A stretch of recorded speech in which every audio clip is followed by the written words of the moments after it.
صادق صادق همشي تتبع كسوق ودقيقة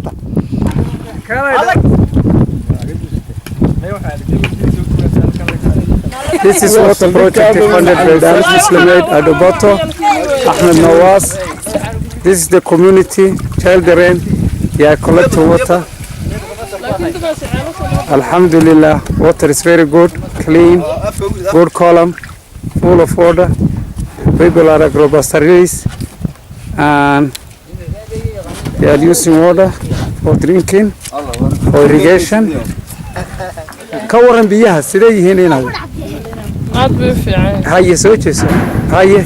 وفي عين بيهو هاي حاجة كعب جرت المركب waxaan ka cabi jirnay ceelal baan qodan jirnay marna doofaartu naga budumisa marna daayeerku marna xoolahan ka wada cabi jirnay هاي laakiin alxamdulillah imka biyo nadiif aan helnay we used to drink sharing water with the animal pigs everything an animal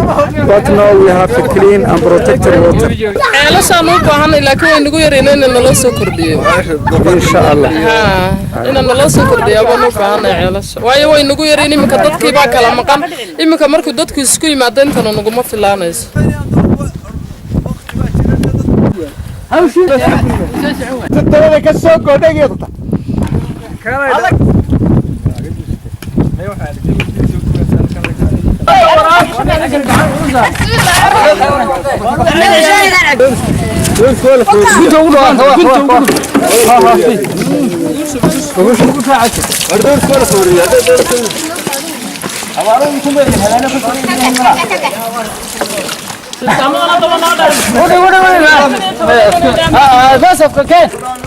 بس